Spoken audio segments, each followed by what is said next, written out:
Marwadi university మంచి భవిష్యత్తు కోసం తెలుగు విద్యార్థులు ఇష్టపడే యూనివర్సిటీ. కాల్ 9059052378 9059052379. నిజంగా మరి అంటే ఆ టైంలో కృష్ణవంశీ గారు చేసింది నిజంగా గట్సీ. ఎవరు చేయరండి. అప్పుడు నిన్నే పిల్లాడితో బ్లాక్ బస్టర్ అయిపోయిన తర్వాత ఇంక వేరే రేంజ్లో చేద్దాం అనుకుంటారు. కానీ అంటే నాకు మాట ఇచ్చాడు వంశీ. అలా అంటే నిన్నే పిల్లాడితో షూటింగ్ జరుగుతున్నప్పుడు అన్నాడు, ఈ సినిమా సూపర్ డూపర్ హిట్ అవ్వాలి, నువ్వు దేవుడిని కోరుకో. ఆ సినిమా సూపర్ డూపర్ హిట్ అయితే నేను నిన్ను హీరోగా పెట్టి సినిమా ఊరికంటే నిజంగా చెప్తున్నాను, నిన్ను రుణం తీర్చుకోవాలన్నాడు. రుణం ఏంటి, నువ్వు గులాబీ ఇచ్చావు, నాకు నిన్నే పిల్లాడితో ఇచ్చావు. యాక్చువల్ నాకు తెలియకుండా చేసిన చిన్న పని అది. ఏది?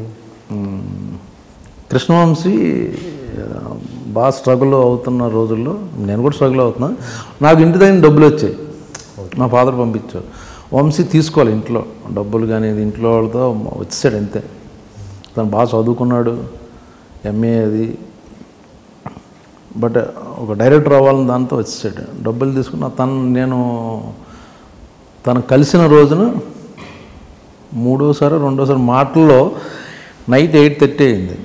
నాకు అక్కడ పాండి బజార్లో ఒక చిన్న హోటల్లో మంత్లీ టికెట్ ఉండేది. ఆ టైంకి మాట్లాడుతూ సుప్రియ మెస్ అనేది మాట్లాడుతూ, వంశీరా సార్ భోజనం చేద్దాం, టైం అయింది, నేను తినాలి, నా పక్కన ఉన్నాడు సార్ రా అని తీసుకెళ్ళా. భోజనం చేసి యాక్చువల్గా అది విధి ఏదో అంటారు చూడండి. ఆ టైంకి తనకు భోజనం చేసి 2 days అయిందండి కృష్ణవంశీ భోజనం చేసి. ఇంకా నెక్స్ట్ డే మార్నింగ్ కుదరట్లేదు, ఇంక వెళ్ళిపోదాం ఇంటికని డిసైడ్ అయ్యాడు. ఆ విషయం నాకు తెలియదు. తెలిసి అయ్యో భోజనం చేయలేదు నువ్వు, నేను పెడతానన్న ఉద్దేశంలో కాదు, మామూలు జనరల్ క్యాజువల్గా అతను మనసులో ఉంచేసుకున్నాడు నాకు భోజనం పెట్టాడని. గ్రేట్. సో దాని గురించి నాతో అంత పెద్ద సినిమా తీసాడు అది. గ్రేట్. అంటే తర్వాత మీరు రెగ్యులర్గా అంటే ఓకే ఆ రోజంటే తినిపించారు, మరి తర్వాత ఇలా కంటిన్యూ అయ్యారైనా? వెంటనే శివ సినిమా ఆఫర్ వచ్చేసింది దానికి, శివనాగేశ్వరరావు గారు రమ్మని. సో వర్క్ దొరికిపోయింది వెంటనే ఇమ్మీడియట్గా, ఇంచుమించుగా అదే వీక్లో సంథింగ్. Okay okay. ఇది ఎప్పుడు షేర్ చేసుకున్నారు మీతో? నేను 2 రోజుల నుంచి ఆకలితో ఉన్నాను అన్న. నాకు తెలియదు, తను ఎప్పుడో తర్వాత ఇంటర్వ్యూస్లోని తర్వాత ఎప్పుడో డైరెక్టర్ అయ్యాక అప్పుడు చెప్పడం మొదలెట్టాడు తను. అప్పుడు ఏంటి మీ ఎక్స్ప్రెషన్ ఆయనతో? పర్టికులర్ ఏం లేదండి. నేను ఇప్పుడు ఏదో యాక్చువల్గా ఇప్పుడు టు బీ ఫ్రాంక్, భోజనం పెడితే మీకు భోజనం పెట్టాను, మీరు రిటర్న్ అవ్వాలంటే నాకు 5 star హోటల్కి తీసుకెళ్ళి భోజనం పెడతారు తప్పించి 3 కోట్లు పెట్టి సినిమా దిగారు. You want to give it back. నాకు ఇంటికి పిలిచి భోజనం పెట్టారు, మా ఇంటికి కూడా పిలుస్తాను, లేకపోతే వీటికన్నా ఇంకా బాగా ట్రీట్ చేస్తాను, నేను పైకి వచ్చాను కదా అన్నదాని మీద నేను వాళ్ళు అలా తీర్చుకుంటారు, కానీ ఇలా తీర్చుకోరు ఎవరు. మీరు కృష్ణవంశీ గారికి రుణం తీర్చుకునే పరిస్థితిలో ఉన్నారా? లేదండి, మీరే ఇప్పుడు కృష్ణవంశీ గారికి రుణం తీర్చుకునే పరిస్థితిలో ఉన్నారా? అది రుణం నేను తీర్చుకోలేను అది. ఎందుకంటే ఒక సినిమా ఇచ్చాడు ఇప్పుడు, ఓకే తన డైరెక్టర్ అయితే మంచి క్యారెక్టర్ ఇస్తాను, గులాబీ ఇచ్చాడు. నాకు ఇప్పటికీ గులాబీ మంచి పేరు. నిన్నే పిల్లాడతా ఫ్యామిలీలో ఒక మెంబర్ కింద. బేదర్ సీన్ బాగా పాపులర్ నిన్నే పిల్లాడతాలో. గులాబీలో ఒక ఫ్రెండ్ వెన్నుపోటు పడవడం అనేది ఇప్పటికీ స్క్రిప్ట్లో చాలామంది బ్రహ్మాజీ వెన్నుపోటు పొడి చేయడానికి రెఫరెన్స్ చెప్పుకుంటుంటారు స్క్రిప్ట్లో. అలాగా బ్యాక్ స్టాప్ చేయాలన్నదే ఆ క్యారెక్టరైజేషన్ వెళ్ళింది. కరెక్ట్. తర్వాత సింధూరం అండి. సరే సింధూరం ఫ్లాప్ అయిందని వదిలేలా, చంద్రలేఖ అనే సినిమాలో కామెడీగా ఇంట్రొడ్యూస్ చేద్దాం అని కామెడీగా చేయించాడు నాతో. సపోజ్ ఒక దేవుడు మీకు మంచి అవకాశం ఇచ్చి ఆ రుణం తీర్చుకునే అవకాశం దేవుడు ఇస్తే కృష్ణవంశీ గారి పట్ల మీరు ఏం చేస్తారు? దేవుడు ఇచ్చినా కూడా నేను రుణం తీర్చుకోవాలని అంత చేశాడు నాకు. So I don't want give it back to him. ఏదైనా సపోజ్ కొన్ని కోట్లు పెట్టి మంచి సినిమా మీరు ప్రొడ్యూసర్గా తను చేయగలరు కదండి, తను చేసుకునే పరిస్థితిలోనే ఉన్నాడు. Okay okay. అండ్ ఇప్పుడు తర్వాత మీ లాస్ట్ సినిమా ఏంటండి కృష్ణవంశీ గారితో? ఖడ్గం అండి. మరేంటి తర్వాత ఎందుకు దేంట్లో అంటే తను ఇప్పుడు ఏదో నాకు ప్రతి సినిమాలో బ్రహ్మాజీ ఇచ్చేయాలని ఏమో చూడ, క్యారెక్టర్ సూటబుల్ అయితే ఇస్తాడు యాక్చువల్గా. బిగినింగ్లో నాకు గురించి చేశాడు, ఏది ఈవెన్ గులాబీ కానీ నిన్నే పిల్లాడతా సింధూరం అనేది. ఆ తర్వాత నేను కూడా చేస్తున్నాను కాబట్టి అందులో సూటబుల్ ఈ క్యారెక్టర్ వీడికి అయితే బాగుంటుంది అనుకుంటే ఇస్తాడు. దీని నక్షత్రంలో ఏమైనా చేశారు? నక్షత్రం చేశాను యాక్చువల్గా ఒక రోజు నేను, బట్ ఒక క్యారెక్టర్కి జనతా గ్యారేజ్ సినిమా బిజీగా ఉండడం వల్ల నా షెడ్యూల్కి వాళ్ళు కుదరలా.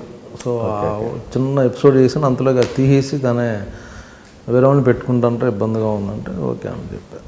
Okay okay okay. అండ్ మీరు బిగినింగ్ డేస్లో చాలా ఆల్మోస్ట్ బాగా స్ట్రగుల్ అయ్యారు, డోర్ టు డోర్ అంటే ఆఫీస్ టు ఆఫీస్ తిరిగిన సందర్భం అవును కదా, మీరు విపరీతంగా ప్రయత్నాలు చేశారు. అప్పుడు మిమ్మల్ని బాధ పెట్టిన సంఘటన కానీ ఆ స్ట్రగుల్ డేస్ ఒకసారి ఏదన్నా మీకు గుర్తున్నా? యాక్చువల్గా అది మీరు స్ట్రగుల్ అంటున్నారండి, మేము స్ట్రగుల్ అనుకోను. నేను ఇలా అది యాక్చువల్గా ఏదైనా అది మనకి ఇష్టమైన పని ఒక డ్రీమ్ చేయాలంటే అది స్ట్రగుల్ ఎలా అవుద్ది? ఓకే ఓకే, ఆ సుఖమైన పని ఫోర్స్ చేసేసి నన్ను యాక్టర్ ఎవరో ఇంట్లో పంపిస్తే అప్పుడు ఇదేంటి నేను అని మన గోల్ అది beautiful experience, it's not a struggle. Okay ఆ అందమైన ఎక్స్పీరియన్స్ని ఏదైనా ఇప్పుడు సపోజ్ మీరు అన్నారు కృష్ణాంజీ గారు ఆకలితో ఉన్నారని అదొక గుర్తుంచుకోపోయినాక ఏదైనా సరే ఇప్పుడు అది నేను స్ట్రగుల్గా ఎప్పుడు ఫీల్ అవ్వాలి. యాక్చువల్గా దాంట్లో మీరు గుర్తుండిపోయే సంఘటన ఒకటైనా ఉంటుందిగా, ఆ ఆఫీసులో చుట్టూ తిరిగినప్పుడు చిన్న చిన్న ఏమంటే ఇప్పుడు అది న్యాచురల్ అవుద్దండి ప్రతి చోట. ఇప్పుడు ఒక 100 మంది ఆర్టిస్టులు వెళ్తుంటారు ఆఫీస్కి, అందరికీ జవాబు చెప్పాలి, అందరితో చేయాలి, ఎవడో ఒకటి ఇసుక్కుంటాడు కో డైరెక్టర్, ఎలా ఇప్పుడు ఎందుకు ఇప్పుడు కుదరదు డైరెక్టర్ మీట్ అవ్వడం, అలా అటువంటివి ఉన్నాయి చిన్నవి. బట్ ఆ టైంకి ఫీల్ అయ్యి తప్పించి ఇట్స్ ఎ ప్రాసెస్. అప్పుడు బాధపడతాం, తర్వాత కరెక్టే కదా. ఇప్పుడు ఆఫీస్కి బోలెడు మంది వస్తుంటారు, అందరికీ జవాబు చెప్పి అందరికీ ఇచ్చేయాలని. సో పెద్దగా అలాగా నాకు పర్టికులర్గా ఏమైపోయిందని నాకు నా ఫ్రెండ్స్ డైరెక్టర్లు అయిపోవడం, వాళ్ళతో ఉండడం వల్ల నాకు అంత బ్యాడ్ ట్రీట్మెంట్ నాకు పెద్దగా జరగలే. అసోసియేట్లు ఫ్రెండ్స్ అవ్వడం, కో డైరెక్టర్లు వాళ్ళే పట్టపడి డైరెక్టర్లు అయిపోవడం. నాకు బిగినింగ్లో ఏమైందంటే నాకు పోసాని కృష్ణమురళి తను చెన్నై వచ్చాడు,